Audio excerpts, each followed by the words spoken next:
आज रात 12 बजे पूरे देश में ध्यान से सुनिए। दोस्तों, आप सभी का एक बार फिर स्वागत है। देश और दुनिया की तमाम बड़ी खबरों को इस वीडियो में जानेंगे, लेकिन इससे पहले अगर आप चाहते हैं कि ये खबरें आपके पास सबसे पहले पहुंचे तो लाल बटन को दबाकर चैनल को सब्सक्राइब करके पहली बड़ी खबर निकल करके महाराष्ट्र में 31 जुलाई तक बढ़ाया गया लॉकडाउन कुछ राहतों के साथ। जी हां, महाराष्ट्र सरकार ने कोरोना वायरस लॉकडाउन को 31 जुलाई तक बढ़ा दिया है। राज्य सरकार ने प्रदेश में कोविड-19 के तेजी से बढ़ते मामलों के चलते ये फैसला लिया है। गौरतलब है कि महाराष्ट्र की मुख्यमंत्री उद्धव ठाकरे ने रविवार को राज्य से लॉकडाउन हटाने की संभावनाओं को खारिज कर दिया है।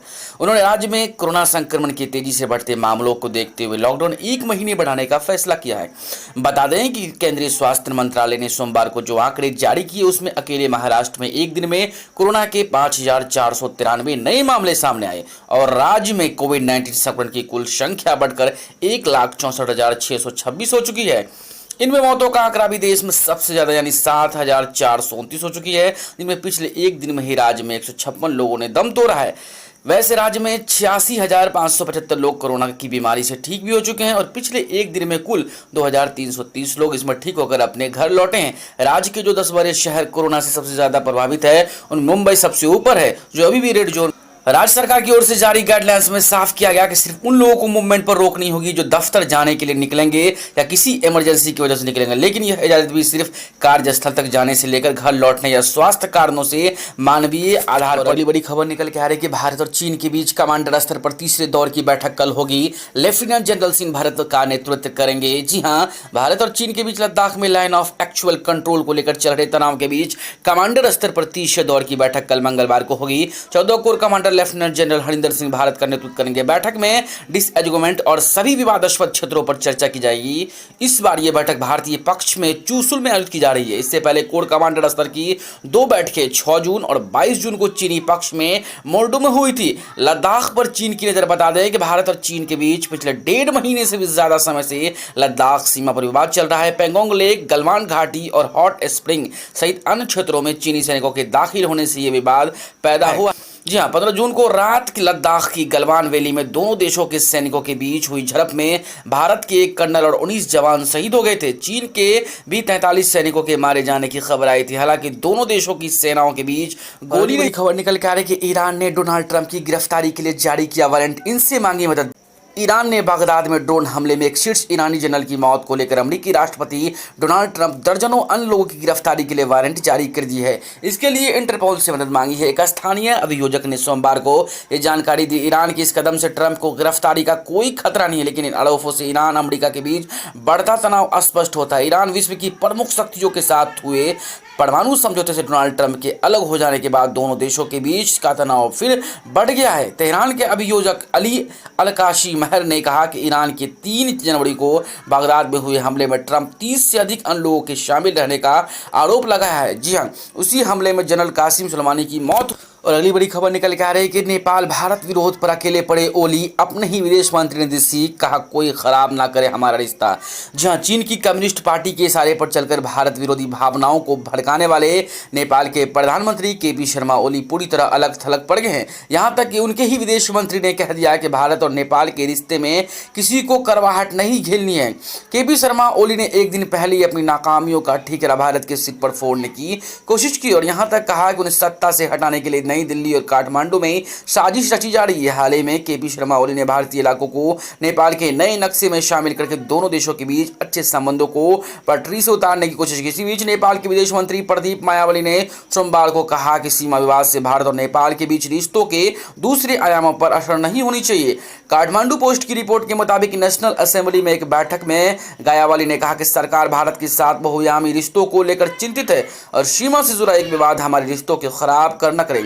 विदेश मंत्री का यह बयान इसलिए बहुत अहम माना जा रहा है क्योंकि एक दिन पहले ही प्रधानमंत्री केपी शर्मा ओली ने कहा कि कालापानी लिपुलेख लिपयांध्रा को नेपाल के नए नक्शे में शामिल किए जाने की वजह से भारत उनको सत्ता से हटाने की कोशिश कर रहा है। जी और अगली बड़ी खबर निकल के आ रही है कि रेलवे ने किया एसी कोच में बदलाव ताकि सुरक्षित रहे आपका सफर। जी हां, कोरोना संक्रमण के बीच रेलवे ने एसी ट्रेनों में यात्रा करने वालों के लिए कुछ नया तकनीकी उपाय किया है। ट्रेनों की कोच के अंदर रूफ माउंटेड एसी पैकेज को लगाकर रेलवे सूत्रों का दावा है कि इससे वातानुकूलित कोच के भीतर ताजा हवा बनी रहेगी और संक्रमण का खत्म हो जाएगा। कि सर्वे में बात सामने आई कि सेंट्रलाइज की वजह से कोरोना संक्रमण का खतरा बढ़ जाता है। इसी समस्या का हल तलाशने की कोशिश कर रही है। कोरोना संक्रमण के बीच हवाई जहाज के सिस्टम में भी बदलाव किया गया। रेलवे कोच बना था ऑपरेशन सिस्टम। रेलवे के अधिकारियों ने यह दावा किया कि नई व्यवस्था के बाद वातानुकूलित कोच में यात्रियों की ताजा हवा पहले से अधिक मिलेगी। जिस तरह से अस्पताल में किसी भी ऑपरेशन थिएटर में संक्रमण के खतरे को कम करने के लिए एसी का प्रयोग किया, इसी स्तर का प्रयोग रेलवे के कोच में भी किया गया। मतलब साफ है कि कोच के भीतर ऑपरेशन थिएटर जैसी तेज हवा मिलेगी। प्रयोग के तौर पर ऐसा हुआ, कोरोना संकट के बीच रेलवे का सामान्य परिचालन बंद है। बावजूद इसके कुछ महीने से 12 में से प्रयोग के तौर पर 15 एसी ट्रेनों में इस सुविधा की शुरुआत हुई। तभी तक परिणाम अस्तित्व है और उम्मीद है कि आने वाले दिनों में इस सुविधा को और भी ट्रेनों में समाहित किया जाएगा। क्या है नई तकनीक? रेलवे ने इस तकनीक को रूफ माउंटेड एसी पैकेज बताया। इस तकनीक के तहत RMPU के माध्यम से हर घंटे में 16 से 18 बार हवा को बदला जाता है।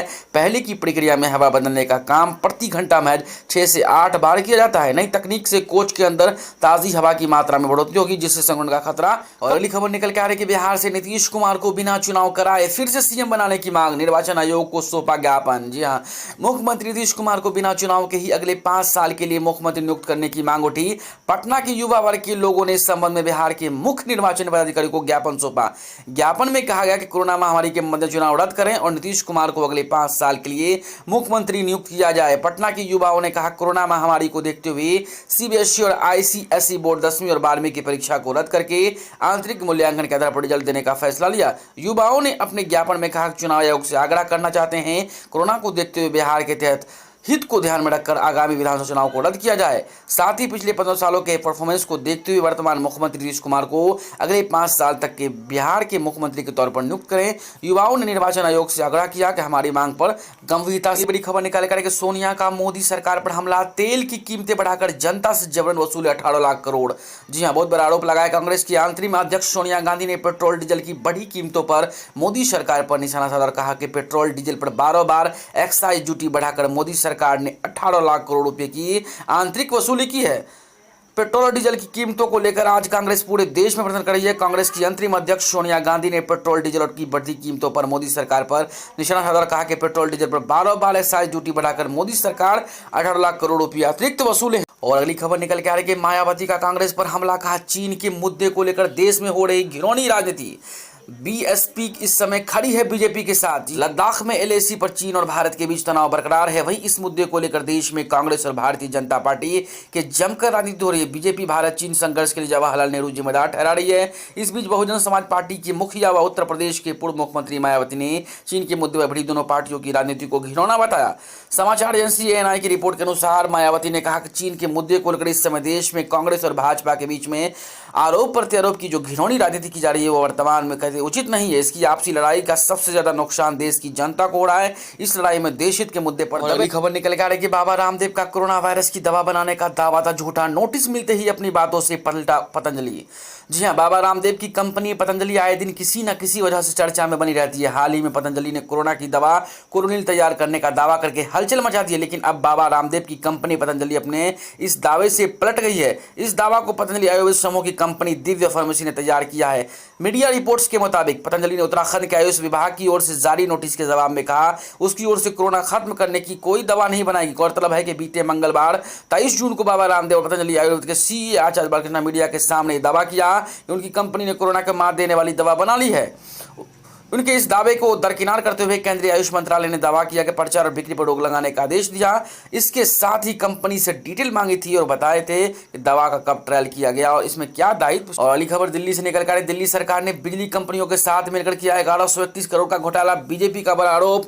भारतीय जनता पार्टी की दिल्ली इकाई ने केजरीवाल सरकार और बिजली कंपनियों पर 1131 करोड़ रुपए की घोटाले का आरोप लगाया। प्रदेश अध्यक्ष आदेश कुमार गुप्ता ने सोमवार को कहा कि लॉकडाउन के दौरान सब्सिडी और फिक्स चार्ज के नाम पर दिल्ली सरकार ने बिजली कंपनियों के साथ मिलकर यह घोटाला किया। भाजपा के प्रदेश अध्यक्ष ने प्रेस कॉन्फ्रेंस में लगाया था कि लॉकडाउन में 2 लाख छोटी व बड़ी इंडस्ट्रीज बनाने के बाद भी फिक्स चार्ज व एवरेज बिल के नाम पर भारी भरकम बिल वसूला जा रहा है।